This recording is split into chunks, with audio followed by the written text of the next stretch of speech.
Les acteurs de l'actualité en direct le matin. À présent, j'accueille Thierry Mallet. Bonjour. Oui, bonjour. Vous êtes le PDG de Transdev. Transdev, c'est le leader mondial du transport public. Plus de 80 000 salariés, 40 000 véhicules, 11 millions de passagers quotidiens dans 17 pays. Voilà pour quelques chiffres. Ça, c'était avant la crise. En France, quel est votre plan de déconfinement? C'est finalement la question. Vous avez des trams à Lyon, Montpellier, à Nice. Vous avez des bus, beaucoup. Comment assurer les règles de sécurité sanitaire dans 10 jours seulement dans vos véhicules? Eh bien, effectivement, notre objectif, mais partout dans le monde et en particulier en France, c'est d'accompagner la reprise, d'accompagner les gens qui vont retourner au travail dans le cadre de conditions sanitaires qui les protègent et qui protègent également les équipes de Transdev.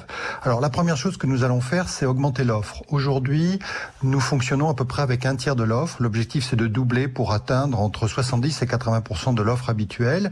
Et puis, la deuxième partie, ça va être de la mise en place de marquage dans les véhicules, à la fois pour indiquer les fauteuils sur lesquels on peut s'asseoir, les fauteuils qu'il faut réserver, et également au sol d'indiquer les endroits où les personnes debout vont pouvoir s'installer pour pouvoir respecter les gestes barrières. Ceci va avoir pour effet effectivement de protéger les personnes à bord du bus, mais de limiter leur capacité. C'est-à-dire qu'un bus qui traditionnellement peut emporter une centaine de personnes, demain va emporter simplement une vingtaine de personnes. Donc on va avoir un enjeu important collectif de bonne gestion de cette pointe, tous ensemble, qui va consister en particulier à travailler sur le télétravail, c'est-à-dire qu'il faut qu'effectivement les équipes, les personnes qui peuvent télétravailler doivent continuer de télétravailler pendant cette période, au moins jusqu'au 2 juin, afin d'éviter de surcharger les transports publics. Et on va également, avec les entreprises et les préfets, les autorités organisatrices, travailler sur l'étalement de la pointe, c'est-à-dire inviter les entreprises à ne pas surcharger la pointe entre 7h et 9h, mais à étaler cette pointe. Voilà, exactement. À essayer de cadencer les arrivées dans les entreprises sur la période 6h-10h. Alors on a bien compris, pour le coup, les masques dans les transports en commun et ce marquage au sol, les sièges sur lesquels on peut s'asseoir ou non dans les moyens de transport Transdev. On a bien compris qu'il y aurait des différences de déconfinement entre départements, les départements verts ou les départements rouges. J'imagine que vous scrutez ces annonces. Certaines de vos lignes passent d'un département à l'autre, par exemple, non ? Alors, il y a quelques lignes qui traversent les départements, mais là, on est en dialogue permanent aujourd'hui avec nos clients qui sont les collectivités locales, les autorités organisatrices, les préfets, pour regarder les mesures qu'on va mettre en place, ligne par ligne, région par région, en fonction de la situation. Nous en parlions avec la CGT hier sur Europe 1. Il y a des risques réels de droit de retrait si les conditions sanitaires ne sont pas réunies chez vous ?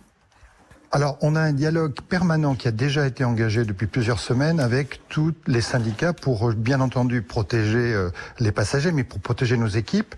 Elles vont toutes être équipées, évidemment, d'un masque. On est en train de mettre en place des dispositifs de protection des conducteurs à bord des véhicules, puisqu'on envisage de faire de la remontée par la porte avant, puisque jusqu'à maintenant, tous les passagers montaient par la porte arrière et on avait bloqué les sièges derrière les conducteurs. Donc, on est en train également de travailler sur une meilleure protection ou sur le bon niveau de protection de nos conducteurs. Quelles sont, Thierry Mallet, les pertes de l'entreprise sur cette période de confinement déjà, et puis celles que vous allez devoir accepter comme pertes avec moins de passagers à bord ? Alors, il y a un impact clair aujourd'hui qui est lié à la fois à la perte de fréquentation, parce qu'aujourd'hui, on a une fréquentation qui est à peu près 7% de la fréquentation habituelle. Donc, il y a une perte importante de revenus pendant la période du confinement.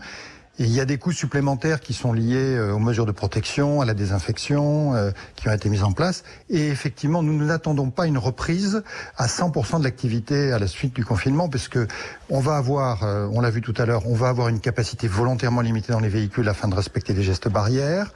On va avoir probablement du report modal, c'est-à-dire que on peut avoir des personnes qui préfèrent prendre leur voiture, ce qui n'est pas forcément ce qu'on souhaite aujourd'hui, c'est-à-dire qu'après la crise du Covid, on va rentrer dans une grande crise, j'allais dire environnementale, avec des villes congestionnées, puis le redémarrage de la pollution. Vous êtes en pointe sur les bus à hydrogène notamment, je le précise. Voilà, tout à fait. Non, on a effectivement une ligne de bus à hydrogène. Et puis, il va y avoir également du transfert modal vers des modes doux. D'ailleurs, on les invite. C'est important que, en complément du télétravail, l'étalement de la pointe, pour des trajets courts, eh bien, les gens le fassent à pied, qu'ils le fassent en vélo. Ça, c'est un vrai plus. Et donc, ça va accompagner également un déconfinement et moins de queues et moins de pression sur les transports publics au moment du redémarrage. Est-ce que vos agents, je voulais vous poser la question, est-ce que les agents, les employés Transdev pourront dresser des amendes ou demander à ce qu'on dresse des amendes en cas de non-port du masque dans un de vos bus ? Ça fait partie effectivement des points qui sont actuellement en discussion avec les autorités pour voir si nos agents aussi seront habilités à pouvoir effectivement dresser des contraventions pour les gens qui n'auraient pas de masque. Vous le demandez ? Moi, le port du masque est un véritable enjeu. Il faut que vraiment tout le monde l'ait, parce que le masque, c'est presque un geste social, parce qu'en fait, le masque ne protège pas tellement la personne qui le porte, mais protège les autres. Ça veut dire que les masques sont efficaces si tout le monde en met. Donc c'est vraiment indispensable que tout le monde les ait, et c'est indispensable que, au-delà du contrôle social, qui va être positif dans ce sens-là, on puisse effectivement intervenir pour des personnes qui ne porteraient pas de masque. Le calendrier a été bousculé, évidemment, Thierry Mallet, mais vous étiez sur la ligne de départ pour ce qui est de l'ouverture à la concurrence de la SNCF, le réseau régional notamment, TER, Intercité. Est-ce que cette crise change vos projets ? Écoutez, on va continuer d'accompagner l'ouverture à la concurrence du ferroviaire. Parce que pour nous, ça reste une priorité. Notre objectif, c'est de continuer à faire avancer la qualité de service pour les usagers. On a une forte expérience internationale, en particulier en Allemagne, où on est le numéro 2 privé derrière la Deutsche Bahn, et on est prêt à accompagner les régions en France quand elles le souhaiteront. Et d'ailleurs, on est aussi en Allemagne en train de déconfiner nos trains. On est en train de relancer nos trains en Allemagne avec les mêmes pratiques qu'en France, avec des masques à bord, avec effectivement une offre, elle aussi, qui va remonter à 90 voire 100%. Merci Thierry Mallet, merci beaucoup.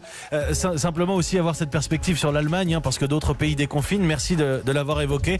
Qui de mieux pour parler du déconfinement dans les transports que le leader mondial des transports publics ce matin, le PDG de Transdev, Thierry Mallet, en direct sur Europe 1. Merci d'avoir répondu à nos questions.